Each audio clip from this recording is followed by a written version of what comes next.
कल हमने national education policy हमने शुरुआत की नेशनल एजुकेशन पॉलिसी 2020। उसमें हमने मीनिंग देखा, हिस्ट्री देखे और बेसिक प्रिंसिपल्स देखे, हमने विजन्स देखा। तो अगर आपने हमारा कल का वीडियो नहीं देखा है तो प्लीज़ वॉच दैट वीडियो ताकि आपको न्यू एजुकेशन पॉलिसी के बारे में इंट्रोडक्शन समझ में आ जाए। आज हम चैप्टर 1 के बारे में जानेंगे, न्यू एजुकेशन पॉलिसी का chapter 1। So new education policies में टोटल 4 पार्ट्स है। Part 1 that is called school education, Part 2 that is called higher education, Part 3 other key areas of focus and Part 4 make it happen। तो 4 parts है।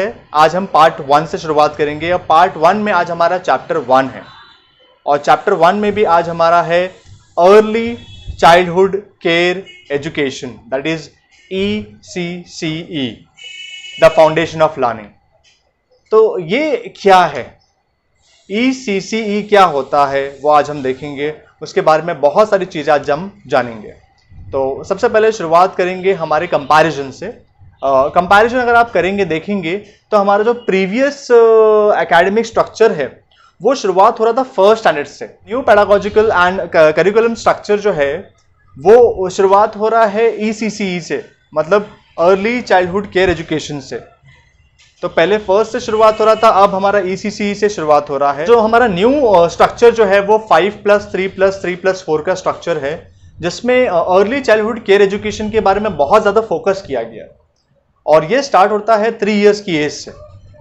और ये क्यों इतना focus किया गया है, ताकि चाइल्ड का बेटर ओवरऑल डेवलपमेंट हो, लर्निंग हो, डेवलपमेंट हो, वेलबींग हो।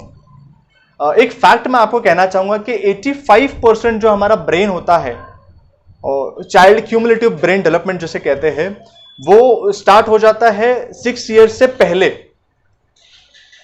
तो आप सोचिए कि हम कितनी बड़ी मिस्टेक करते हैं कि जो 6 इयर्स के पहले का जो एजुकेशन होता है, जैसे that is nursery, LKG, UKG या फिर जूनियर KG, सीनियर KG, वो हम इग्नोर कर देते हैं।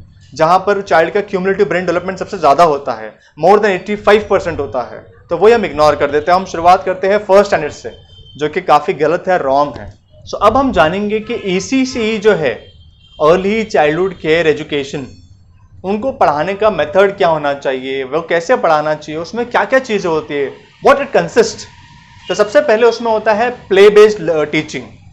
तो टीचर्स को वहां पर नॉर्मल लेक्चर मेथड के थ्रू नहीं पढ़ाना है, बच्चों को प्ले बेस्ड मेथड की तरफ पढ़ाना है, ताकि बच्चे खेलते खेलते पढ़े, एक्टिविटी बेस्ड हो, इंक्वायरी बेस्ड हो, कंपैरिजन हो, कंपैरिजन बिटवीन डिफरेंट अल्फाबेट्स और लैंग्वेजेस हो, numbers, counting, colours, shapes, indoor and outdoor play, puzzles, logical thinking, problem solve, drawing, painting, other visuals of art, craft, drama, puppetry, music and movement।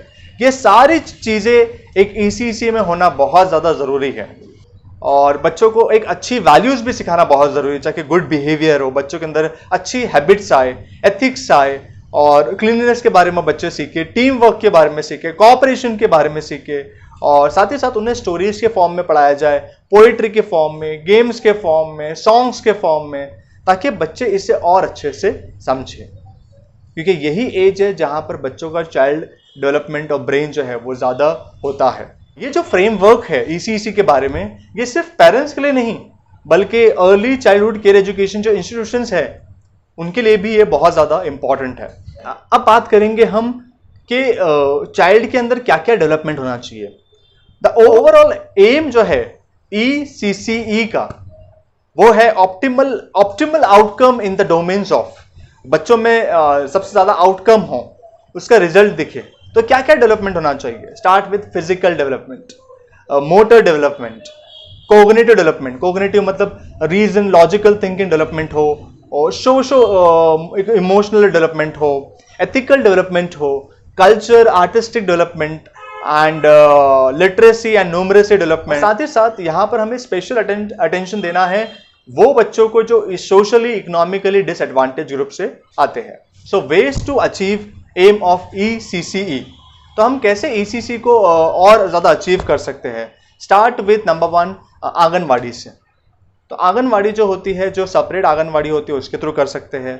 साथ ही साथ आंगनवाड़ी जो होती है with primary schools के साथ होती है, उसके थ्रू भी हम और ज़्यादा ECCE में इम्प्रूवमेंट कर सकते हैं।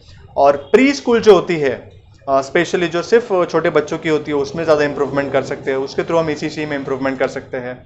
ECCE को अगर और ज़्यादा अचीव करना है, इम्प्रूव करना है, तो हमें ये समझना होगा कि जो सोशो इकोनॉमिकली डिसएडवांटेज बैकग्राउंड से जो बच्चे आते हैं, स्टूडेंट्स आते हैं, उन्हें मिड डे मील प्रोवाइड किया जाए, जैसे प्राइमरी स्कूल्स में और गवर्नमेंट स्कूल में प्रोवाइड किया जाता है, ताकि वो लोग उन्हें खाना भी मिले और वो स्कूल भी आए। साथ ही साथ उनका प्रॉपरली हेल्थ चेकअप हो और उनकी ग्रोथ को मॉनिटर किया जाए कि क्या उनकी ग्रोथ कैसी हो रही है कि नहीं हो रही है। तो ये भी हम ECCE में कर सकते हैं। ये जो टीचर्स हैं इनको ट्रेन कैसे किया जाए, तो ये टीचर्स को ट्रेन करने के लिए सिस्टमैटिक जो है एफर्ट देना चाहिए, ताकि NCERT के बेस जो है करिकुलम बनाया जाए, पेडागोलॉजिकल फ्रेमवर्क हो, ताकि टीचर्स ट्रेन हो सके। 10+2 एजुकेशन होना चाहिए और साथ ही साथ 6 मंथ सर्टिफिकेट प्रोग्राम होता है, वो भी होना चाहिए टीचर्स के पास।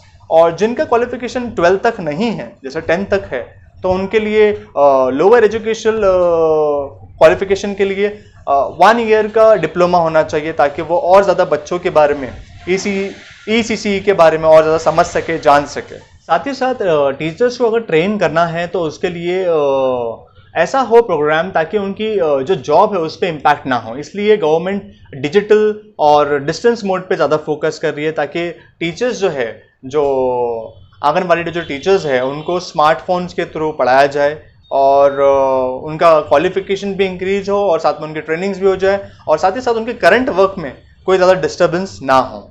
और गवर्नमेंट ये भी चाहती है कि अभी फ़िलहाल जो एजुकेशन डिपार्टमेंट के जो क्लस्टर रिसोर्स सेंटर्स होते हैं, वहाँ के जो लोग आके उन्हें ट्रेन करें वंस इन अ मंथ, और ताकि वो लोग को प्रॉपरली देख सके, असेसमेंट किया जा सके। और आने वाले दिनों में गवर्नमेंट का ये भी प्लानिंग है कि उन्हें प्रॉपरली लुक आफ्टर करने के लिए एक्सपर्ट होंगे। Finally it's time for question. तो आज का आपका क्वेश्चन ये है कि जो हमने टॉपिक देखा, इसमें ECCE का फुल फॉर्म क्या है, नंबर 1 क्वेश्चन। नंबर 2, हमने डेवलपमेंट के बारे में देखा कि डेवलपमेंट होना चाहिए स्टूडेंट्स के बीच में, चाइल्ड का डेवलपमेंट होना चाहिए। उसमें मैंने आपको बहुत सारे डेवलपमेंट्स बताया हूँ, उसमें any 3 डेवलपमेंट आप मेंशन कीजिए। इसके साथ आपको ये भी मेंशन करना है कि ECCE आइडियली कंसिस्ट किससे किया जाता है, उनको पढ़ाने के जो मेथड्स है वो any 3 मेथड्स आपको बताना है, जो मैंने आपको ये वीडियो में बताया हूँ। Finally it's time for conclusion. तो कंक्लूजन हमारा ये है कि हम जो मिस्टेक कर रहे हैं कि हम बच्चों को प्री प्राइमरी जो लेवल होता है, अर्ली चाइल्डहुड केयर एजुकेशन जो नहीं प्रोवाइड कर रहे हैं, वो बहुत गलत कर रहे हैं। हमें प्रोवाइड करना चाहिए और हमें अपने बच्चों को पढ़ाना बहुत ज़्यादा ज़रूरी है। तो नर्सरी हो, LKG हो, UKG हो, या फिर नर्सरी हो, जूनियर KG हो, सीनियर KG हो, पढ़ाना बहुत ज़्यादा ज़रूरी है। साथ the responsibility for ECCE curriculum जो है वो MHRD को दी गई है, of HRD, women and child development, health and family welfare department. तो ये सारे डिपार्टमेंट्स को रिस्पॉन्सिबिलिटी दी गई है कि वो मिलकर ECCE के बारे में फ्रेम आउट करें और उसके बारे में प्रॉपरली सिस्टमेटिक प्लान करें।